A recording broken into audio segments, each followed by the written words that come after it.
Isang mapagpalang araw po mga kalingap, mga kabente. Nakaraan pong araw ay nakagat po ako ng aso sa pagbisita po sa puntod po nila Lola Edith. Kaso nung pumunta po ako sa center ay hindi na po nabutan yung nag-i-inject kasi alas 5 na po ng hapon.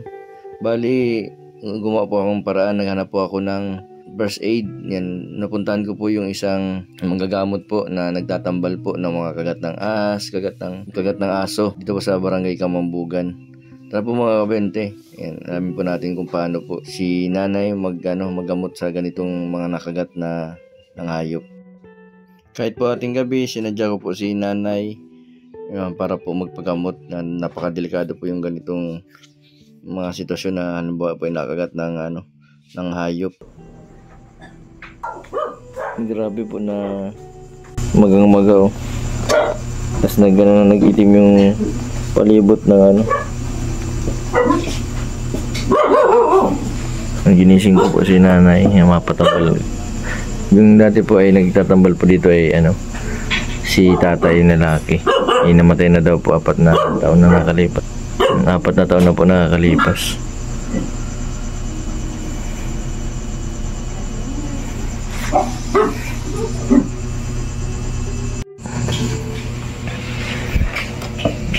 Yan po mga kalingap, inabala ko si nanay para makapagtambal kasi mahirap po pag di nakapatambal nangitim. Ayan na. Nanay, ano po ito? Alak? Bawal pang alak sa akin. Alak po ito? Hindi yan alak. Hindi naman yan alak. Nanay, siya. Ano po ito? Ano po ito? Yan ang gamot. Gamot po ito?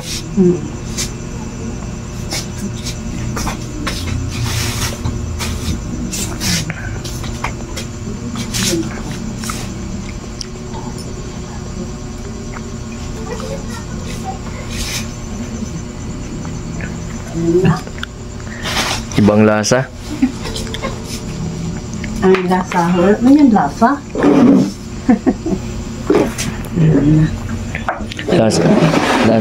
Lasa pong ibaga pong mapait na dahon. Hindi pa ito. Yan lang po, yan lang. Matagal na po kayo nag-ano? Oo, 4 na taon na siya mula Ibig sabihin kayo po yung pinamanahan ng tinuro po sa inyo? Buhay pa yun, ako na nagkaano. Kahit buhay pa po? Naalis lang ako na Ano po yung pinapahid po ninyo? Siya yung upa niya.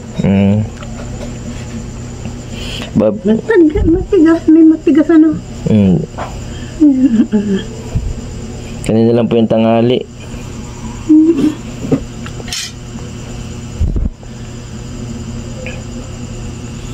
Matigas Baka po ngipin po naiwan po Hindi naman yung ngipin. Ano lang yung parang baka dugo na mo. O kaya ang babis. Nang walang po yung alcohol kanina. Buti nga po, may short ako kung wala.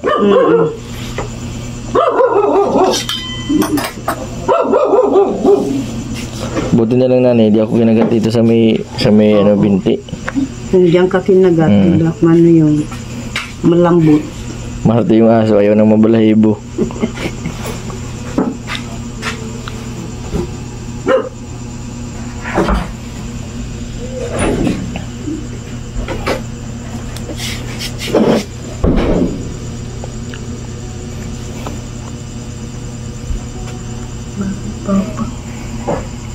Kahit hindi na po ako magpa-injection? Nasa inyo yan, pero maraming na dito din na napa-inject.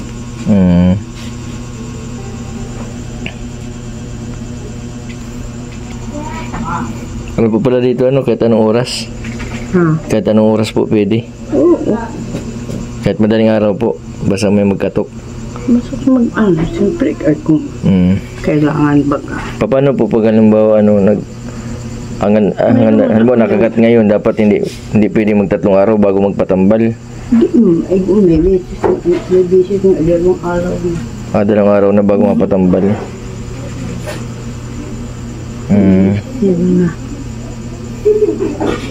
Siguro pag walang pera eh, hindi naman ano. Wala pa akong pera eh. Hindi man nag-ano.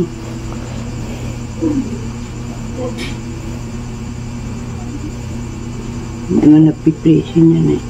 Sa umaga po, magkano pang bayad sa umaga? Ay kahit magkano ibigay di siya. Sa gabi po, Kahit siyempre, nabala special po, may special sa gabi. Special. hindi naman wala naman i-special dyan. Alisin natin yung itim. Ano po tuklaw ng ahas? Sumali. Isa din po. Iba man po ang proseso pag-ahas. Ito rin ang ano namin. Papadugain pa po ninyo yung ano? Isa rin ito pinapainom lang namin. Tapos sa pusa. Oo. Tigas. Nagtigas nga po, di ko alam kung bakit nagtigas.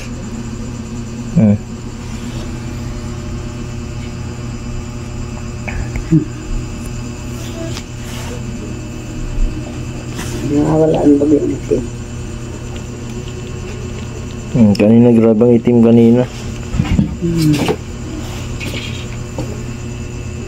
Kaya na siguro yun namuong dugo kaya nagtigas. Di pa mayroon pa. Di man masakit. Masakit? Ito. Masakit po. Yung matigas, hindi ano. Masakit po. Nakaunti na lang eh. Nanay, nakakahawa po ang rabies pa, Nakakahawa po, Di ibig sabihin, pag nakagat ng aso, bawal mo na mag-kiss. Ay, ano naman. Ay, yung, pag, pag mas pag ganyan, hindi naman. Kaya lang, siyempre nga, pag, pwede, patambal na muna. Kung mapatambal. Tapos bawal mo na po mag-kiss pa, Oo. Kasi baka magkarabis din yung, yung kikisan. Naman. Buti na lang wala akong Pero kikisan. pag hindi naman, pag natambal na, hindi naman.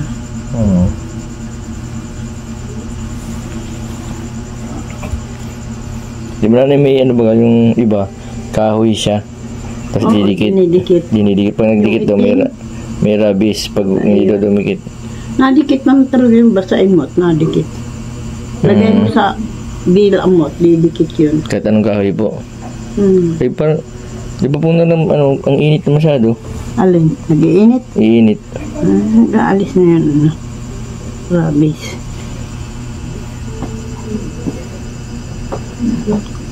Kaya kala mo wala lang. Ano ba na?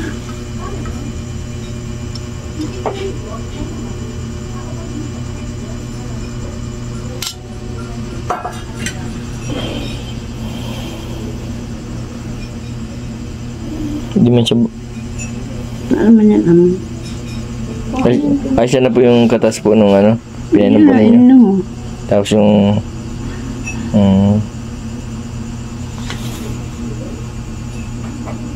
ang init. Sisip-sip ay. May init sa pakiramdam.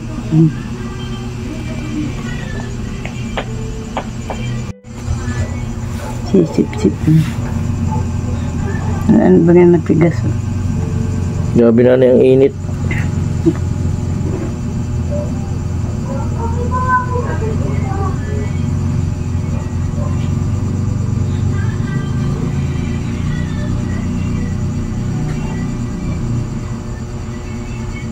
Kanina lang ito. Kanina lang po. Malaking aso pa tayo nakakagat sa akin. Mapa-injection sana po kanina sa provincial, kaso yung pong pila, mahaba yung nakapila. Sa injeksyonan, inabot ako ng alas 5. Hindi din po ako nakapa-injection, kaya sabi ko mapatambal muna ako.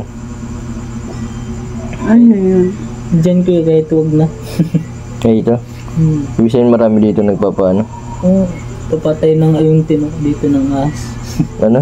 Papatay na yung tinuka dito ng ahas. Pinunta dito, nabuhay. Ay siya. Nasa ambulansya na yun. Sino nagamot si nanay din?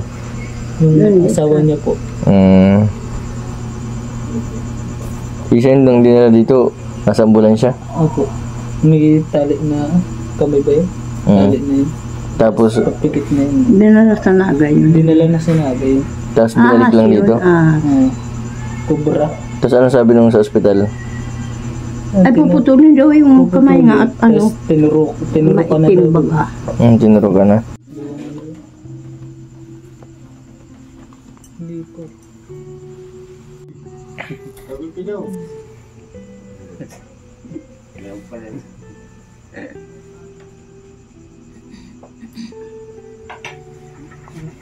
Wala ka nang itim. Nawala na yung itim. Kanina ka itim-itim. Okay yan. Okay na yan, huwag ka nang takot. Magkapos. Bibi ka ba daw mag-ano? Yun, may tali na. Nanay, ano pong bawal kainin? Wala pong bawal kainin. Tapos may tatanggalin po mga kailanman nung ano oras po. Ha? Tatanggalin po mga anong oras. Mga alas do. Alas 2 po. Kahit bukas na po ano.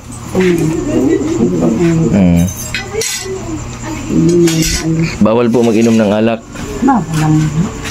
Bakit po bawal mag-inom ng alak? Bawal po pala uminom ng alak.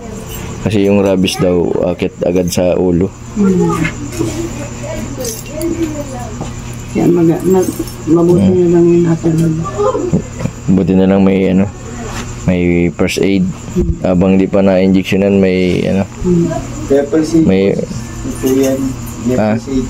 na ano? Tuyan. Totoo yan. Ibig sabihin marami po nagpapaano po dito. Pepper seed.